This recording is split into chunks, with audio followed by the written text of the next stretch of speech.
거의 모든 것의 이력사.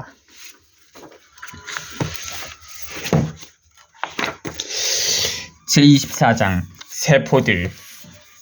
모든 것이 단 하나의 세포에서 시작된다. 첫 번째 세포가 둘로 분할되고 둘이 넷이 되는 일이 계속된다. 그런 분할이 47회만 반복되면 1경, 경은 10의 16승 개의 세포가 생기게 되면서 인간으로 태어날 준비가 끝난다. 실제로는 그런 과정에서 손실되는 세포의 수도 상당하기 때문에 이 숫자는 어림일 뿐이다. 어떤 책을 참고로 하는가에 따라서 그 숫자는 상당한 차이가 난다. 1만조 개라는 숫자는 마글리스와 세이건의 1986년의 책에서 인용한 것이다. 그리고 각각의 세포들은 모두 탄생해서 죽음을 맞이하는 순간까지 당신을 보존하고 키워주기 위해서 각자 해야 할 일들을 정확하게 알고 있다.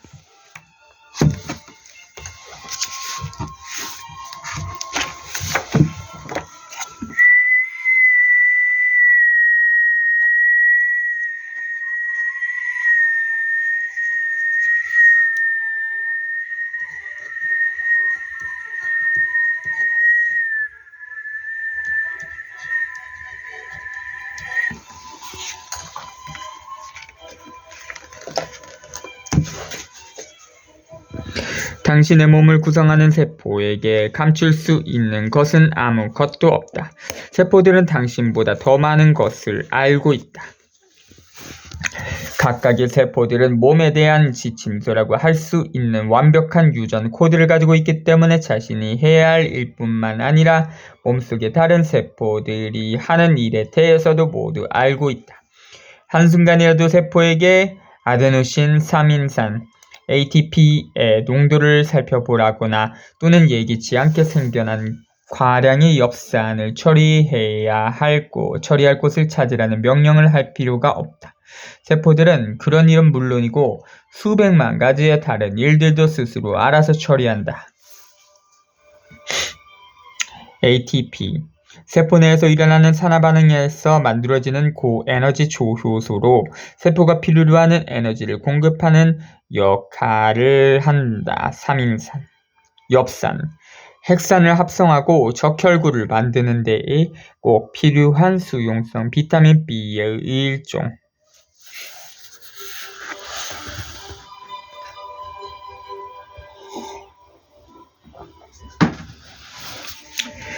자연에 존재하는 모든 세포는 그야말로 신비로운 대상이다.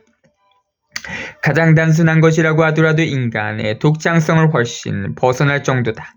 예를 들어서 가장 간단한 효모 세포를 만들려고 하더라도 보잉 777 여객기에 필요한 부품의 수만큼에 해당하는 성분들을 초소형으로 만들어서 지름이 5마이크론 정도 되는 공 속에 맞추어 넣어야 한다. 그리고 그렇게 만든 공이 스스로 번식할 수 있도록 해야만 한다.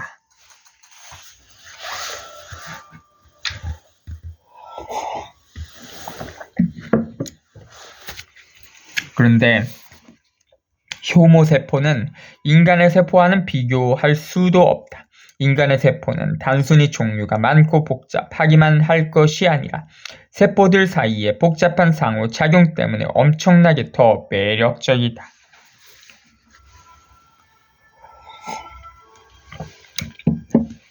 인간의 세포들은 1경명의 국민을 가진 국가를 구성하고 있으며 각 세포들은 전체의 복지를 위해서 놀라울 정도로 전문적인 일을 수행해야 한다. 세포가 하지 않는 일은 아무것도 없다. 즐거움을 느끼고 생각을 할 수 있게 해주는 것도 세포의 일이다. 일어서서 팔과 다리를 펴고 신나게 뛰어놀도록 해주는 것도 세포들이다. 음식을 먹으면 세포들이 영양분을 추출해서 에너지를 전달하고 노폐물을 처리해준다. 고등학교 생물 시간에 배운 것이 바로 그런 과정이다. 그뿐이 아니다. 배가 고프다고 느끼게 만들고 음식을 먹은 후에는 만족스럽게 해주어서 음식을 먹는 일을 잊지 않도록 해주는 것도 바로 세포들이다. 세포들은 머리카락을 자라게 만들고 귓속을 청소하는 귓밥을 만들고 뇌가 아무 소리 없이 움직이도록 해준다. 몸이 위협을 받게 되면 세포들이 즉시 방어에 나선다. 세포들은 당신을 위해서 주저없이 죽어주기도 한다. 매일 수십억 개의 세포들이 그렇게 죽는다. 그럼에도 불구하고 우리는 평생 동안 한 번도 그런 세포에게 감사하게 여긴 적이 없을 것이다. 그러니 잠시 멈춰서 우리의 세포들에게 경의와 감사를 표하는 것이 마땅할 것 같다.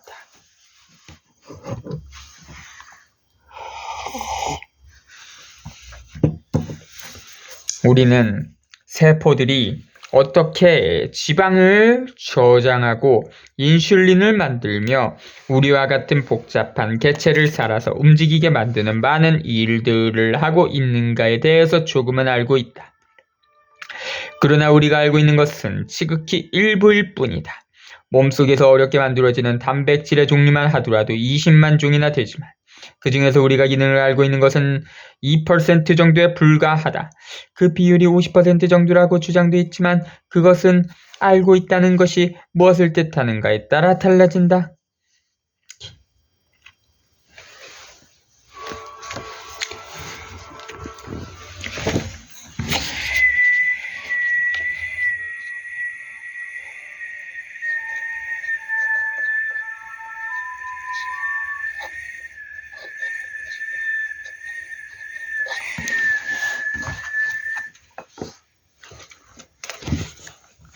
세포 수준에서도 놀라운 일은 대단히 많다.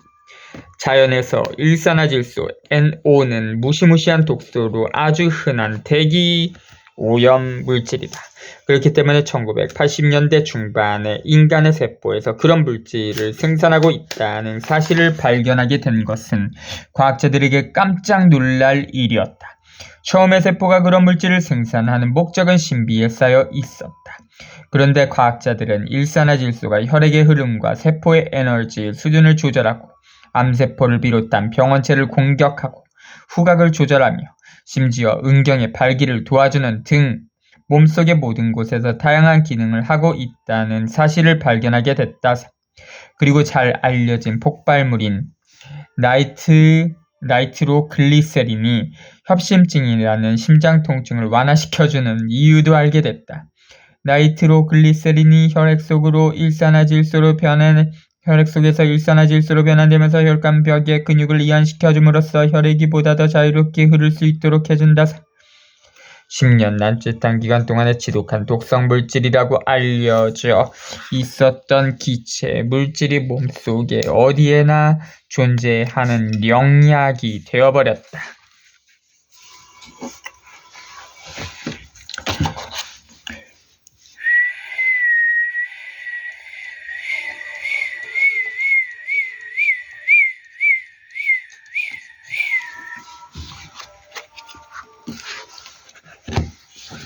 벨기에의 생화학자 크리스티앙 디브에 따르면 우리 몸에는 수백 종류의 세포가 있으며 길이가 몇 미터나 되는 가는 실처럼 생긴 신경세포로부터 작은 판 모양의 적혈구 세포, 그리고 시각을 도와주는 막대 모양의 광선무에 이르기까지 그 크기와 모양이 엄청날 정도로 다양하다.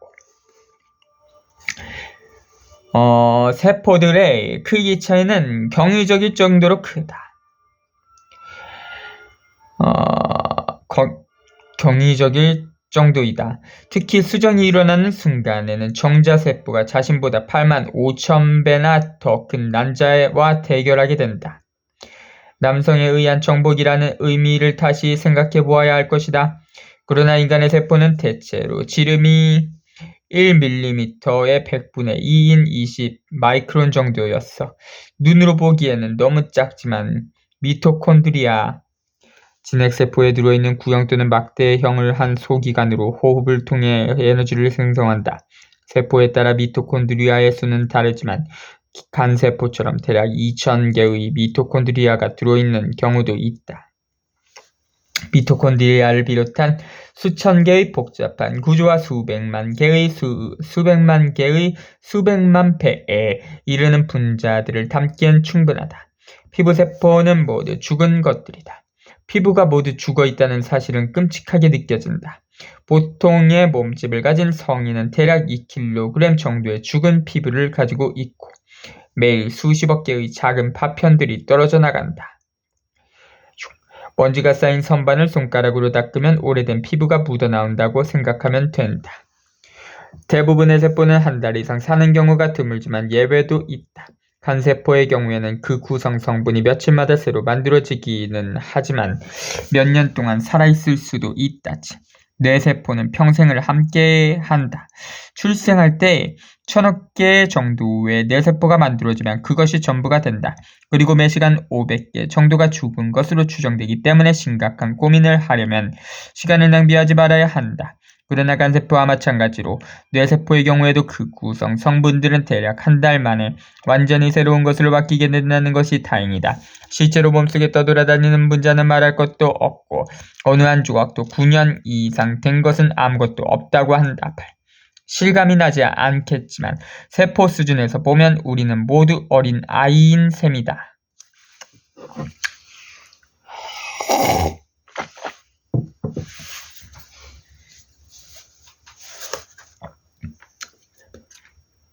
세포를 처음 설명했던 사람은 앞에서 설명했던 것처럼 아이작 뉴턴과 함께 역제곱 법칙의 발견 공로를 다퉜던 로버트 훅이었다. 훅은 68년의 일생 동안 많은 업적을 일으켰다.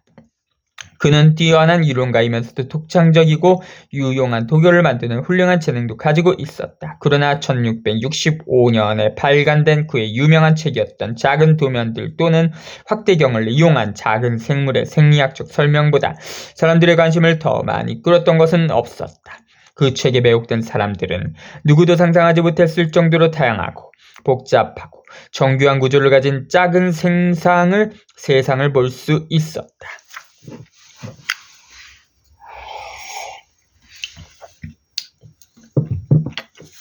훅이 처음 찾아낸 미시세계의 특징은 식물에서 발견했던 작은 방들이었다.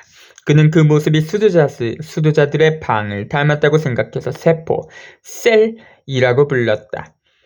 훅의 계산에 따르면 1제곱센티미터의 코르크에 그런 작은 방이 1억 9,525만 5,750개나 있는 셈이 없다고. 과학에서 그렇게 큰 숫자가 등장한 것은 그것이 처음이었다. 현미경은 이미 한 세대 전부터 개발되어 있었지만 훅은 월등히 뛰어난 기술 덕분에 다른 사람들과 구별이 됐다. 그가 사용하던 현미경의 배율은 17세기 광학기술로 얻을 수 있었던 최고의 값이었던 30배율이었다.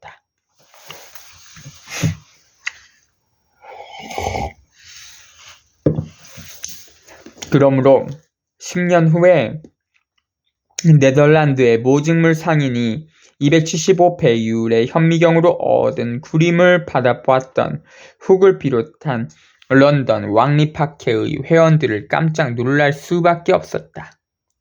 그 모직물 상인의 이름은 안토니 반 레벤후크였다. 정규 교육도 받지 않았고 과학을 배우지도 않았던 그는 통찰력 있고 헌신적인 관찰자였고 천재적인 기술자였다. 오늘날까지도 그가 어떻게 손에 들고 사용하는 간단한 현미경으로 그런 훌륭한 배율을 얻을 수 있었는가를 알 수가 없다. 나무로 만든 손잡이에 작은 볼록 유리가 박혀있던 그의 현미경은 우리가 알고 있는 현미경이라기보다는 확대경에 더 가까운 것이었지만 사실은 그 어느 것도 아니었다. 레벤후크는 실험을 할 때마다 새로운 장치를 만들었고 가끔씩은 영국 사람들에게 성능을 개선하는 방법을 조금씩 알려주기는 했지만 자신의 기술을 철저하게 비밀에 붙였다.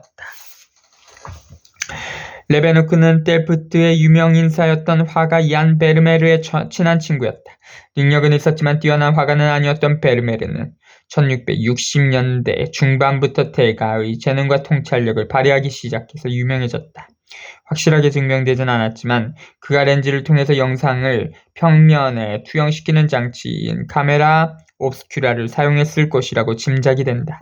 베르메르가 사망하면서 남긴 유물에는 그런 장치가 없었지만 우연히도 베르메르의 재산을 정리한 사람이 다름 아닌 당시 가장 비밀스러운 렌즈 제작자였던 안토니 반 레벤후크였다.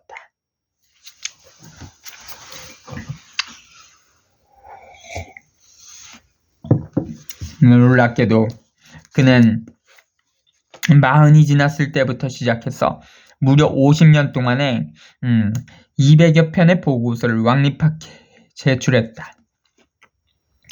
모두가 그가 알고 있는 유일한 언어였던 네덜란드어로 쓴 것이었다. 레베누크는 아무런 설명도 없이 자신이 관찰한 사실과 훌륭한 그림만 보고서로 제출했다. 그는 빵곰팡이, 벌침, 혈액세포, 이빨, 머리카락, 자신의 침, 대변과 자신의 정액, 마지막 2개에 대해서는 고약함에 대해서 사과를 곁들였다를 비롯해서 살펴볼 수 있는 것이라면 거의 모든 것에 대한 보고서를 제출했다. 대부분이 미시적인 수준에서는 본 적이 없었던 것들이었다.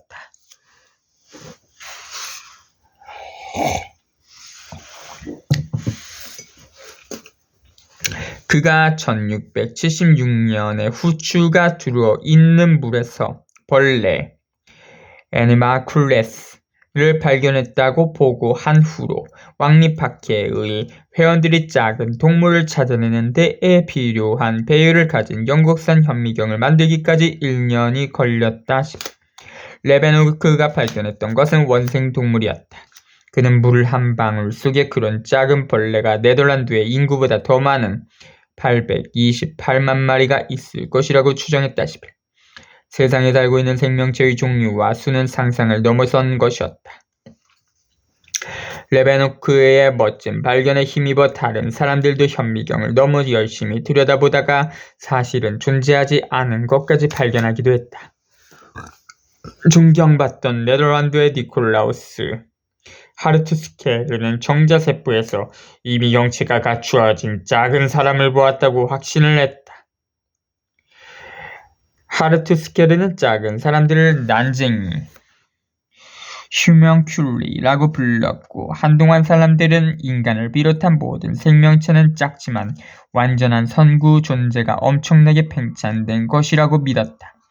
레벤후크 자신도 가끔씩 지나칠 정도로 빠져들어 버리기도 했다. 아주 가까이에서 화약이 터지는 모습을 관찰하려고 했던 것이 최악의 실패였다 싶다. 그는 눈이 거의 멀 뻔했다.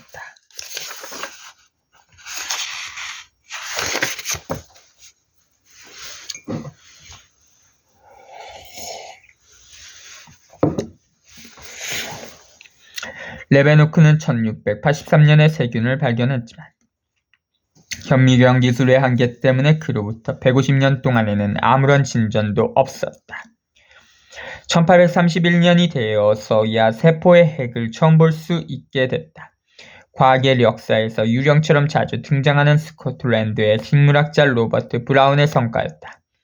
1773년부터 1858년까지 살았던 브라운은 자신의 관찰한 것을 작은 맘 또는 씨앗을 뜻하는 라틴어 뉴큘라로부터서 따와서 뉴클리우스, 핵라고 불렀다. 그러나 살아있는 것은 모두 세포를 가지고 있다는 사실을 알아낸 것은 1839년의 일이었다 싶다. 그런 사실을 밝혀낸 것은 독일 사람 테오도르 슈반이었다.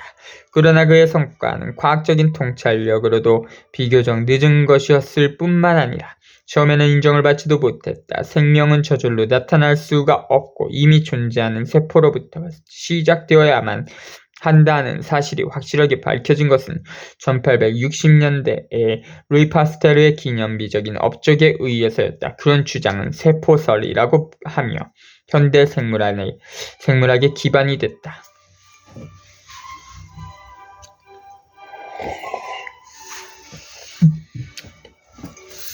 세포는 물리학자 제임스 트래필에 의하면 복잡한 화학 정유 공장에서 생화학자 가이 브라운에 의하면 거대하고 비옥한 대도시에 이르기까지 여러 가지에 비유되어 왔다 싶어.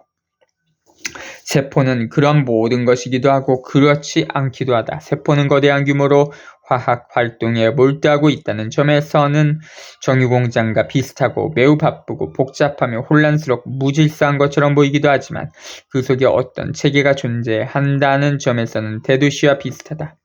그러나 세포는 어떤 도시나 공장보다 더 악몽 같은 곳이기도 하다.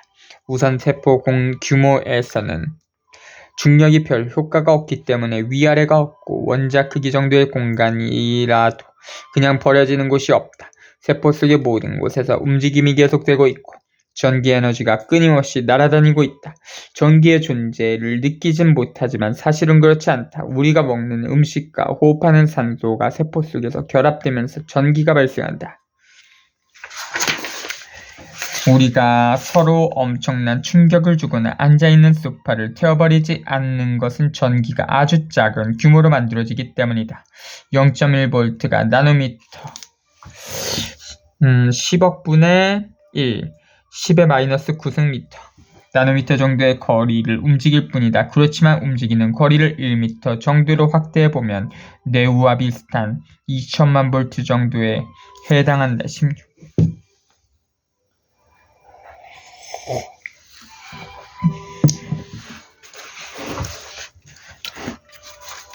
크기나 모양에 상관없이 몸속에 있는 세포들은 기본적으로 똑같은 계획에 의해서 만들어진다. 세포가 세포막이라고 하는 바깥 껍질과 생명체를 살아있도록 해주기 위해서 꼭 필요한 유선 정보가 들어있는 핵, 그리고 그 사이에 바쁜 일이 일어나고 있는 세포질로 구성되어 있다. 세포막은 흔히 생각하듯이 뾰족한 바늘이 있어야만 구멍을 뚫을 수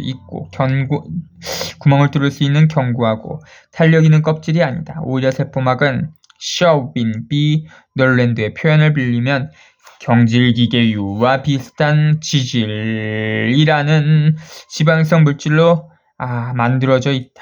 17. 그런 막이 놀라울 정도로 약한 것이라고 생각된다면 미시적인 수준에서는 물질이 전혀 다른 특성을 보인다는 사실을 기억해야 한다. 분자 수준에서 물은 일종의 강력한 젤이고 지질은 철과 비슷하다.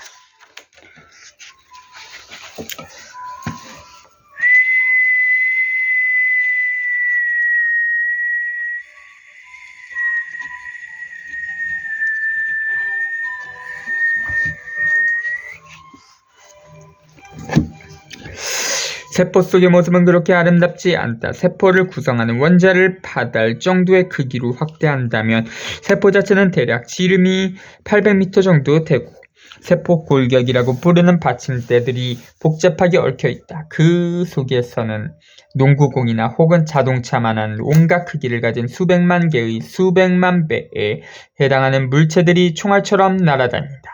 모든 방향에서 매초 수천 번씩 얻어맞지 않고 안전하게 서 있을 수 있는 곳은 어디에도 없다. 세포 속에 언제나 존재하는 것에게조차도 위험한 곳이다. DNA 사슬은 평균적으로 8.4초마다 갑자기 날아와서 아무렇게나 칼질을 하고 지나가 버리는 화학물질들에 의해서 공격을 당하거나 손상을 입는다. 하루에 1만 번씩이나 그런 일이 일어나는 셈이다. 세포가 죽지 않고 살아남으려면 신속하게 그런 부상에서 회복할 수 있어야만 한다.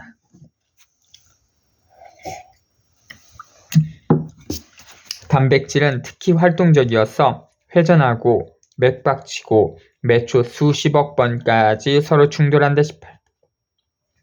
단백질의 일종인 효소는 아무 곳이나 돌아다니면서 매초 천여 번에 이르는 임무를 수행한다. 그들은 엄청난 속도로 움직이는 일개미처럼 분자를 만들고 또 만든다. 이 분자에서 조각을 떼어내서 다른 분자에 붙여주기도 한다. 지나가는 단백질을 살펴보면서 고치지 못할 정도로 손상을 입거나 잘못된 단백질에는 화학적인 표식을 붙이기도 한다. 그렇게 선별되고 나면 운이 나쁜 단백질을 프로테아솜이라는 곳으로 옮겨져서 분해되고 그 구성 성분은 새로운 단백질을 만드는 데에 다시 사용된다. 30분도 견뎌내지 못하는 단백질도 있고 몇 주 동안 존재하는 단백질도 있다. 그러나 모든 단백질은 상상할 수 없을 정도로 바쁜 일생을 보내게 된다. 드디브의 지적처럼 분자의 세계에서는 믿을 수 없을 정도의 속도로 일이 벌어지기 때문에 완전히 우리의 상상을 넘어설 수밖에 없다.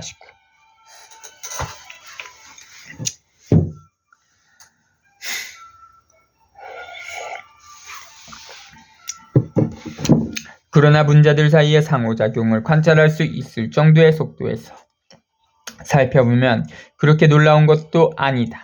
세포는 리소솜, 엔도솜, 리보솜, 폭시좀을 비롯한 온갖 크기와 모양을 가진 수백만 종의 단백질들이 역시 수백만 종의 다른 것들에 충돌하면서 영양분에서 에너지를 추출하거나 구조를 만들거나 노폐물을 제거하거나 침입자를 몰아내거나 신호를 주고받거나 수선을 하는 등의 평범한 일들을 수행하는 곳이다.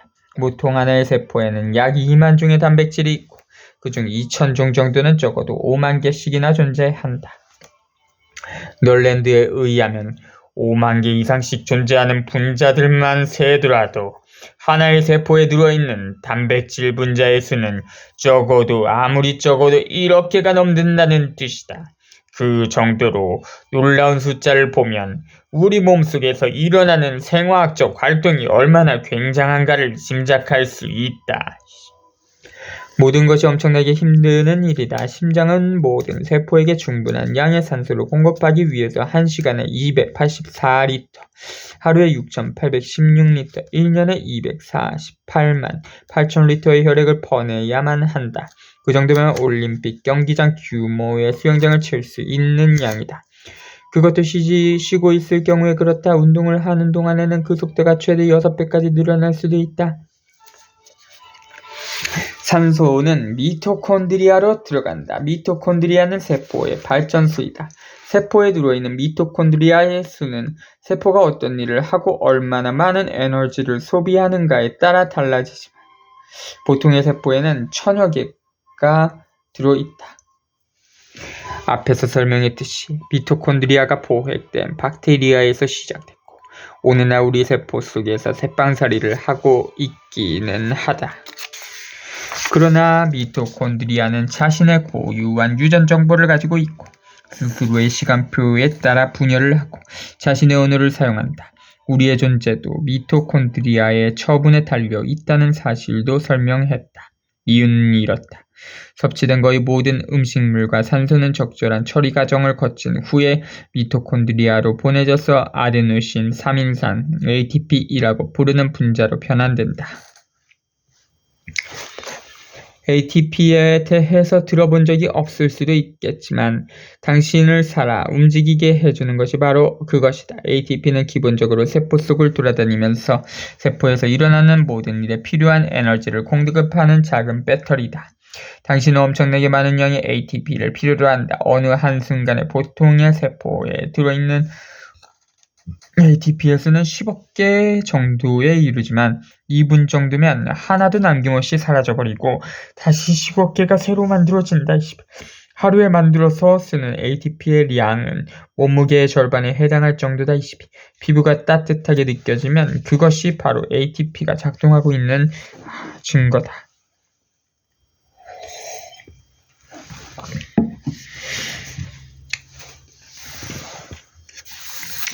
더 이상 쓸모가 없게 된 세포들은 명예로운 죽음을 맞이하게 된다. 세포를 바치고 있던 모든 받침대가 해친되고 모든 구성, 성분들도 조용히 먹혀버린다. 그런 과정은 계획된 세포의 죽음, 즉 아포토시스라고 부른다. 매일 수십억 개의 세포들이 당신을 위해서 죽어가고 수십억 개의 다른 세포들이 남은 것을 청소해준다. 세포들이 격렬하게 죽을 수도 있다. 감염이 되면 그렇게 된다. 그렇지만 대부분의 세포는 죽어야 할 때가 되면 죽는다. 사실은 다른 세포로부터 당장 필요한 임무를 부여받지 못하면 저절로 자살을 해버린다. 세포들은 끊임없이 다독거려 주어야만 한다. 가끔 일어나는 일이기는 하지만 세포가 예정된 순서에 따라 사라지기만 하는 것이 아니다.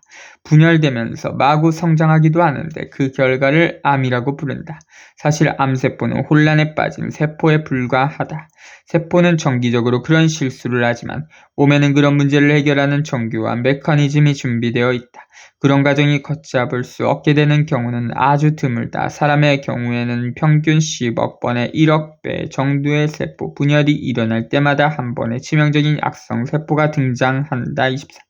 암은 모든 면에서 불행한 일이다. 세포에서 가장 신비로운 사실은 가끔씩 문제가 생긴다는 것이 아니라 수십 년 동안 모든 것이 너무나도 잘 관리된다는 것이다. 그러기 위해서 세포들은 몸 전체를 상대로 끊임없이 신호를 보내고 받는다. 지시를 하고 정보를 요구하고 수정을 하고 도움을 청하고 정보를 갱신하고 분열이나 죽음을 통보하는 시끄러운 신호들이 오고 간다. 대부분의 신호는 호르몬이라는 특사들에 의해서 전달된다. 인슐린, 아드레날린, 여성 호르몬, 에스트로겐, 남성 호르몬, 테스토스테론과 같은 화학 물질들이 외딴 곳에 있는 갑상선이나 내분비선에서 정보를 운반해 온다. 뇌나 측분비 신호체계라고 부르는 지역센터에서 지급, 전버릇이 전달되는 메시지들도 있다. 그리고 세포들은 인접한 세포들과 직접 교신을 해서 자신들이 서로 조화롭게 움직이고 있음을 확인하기도 한다. 18.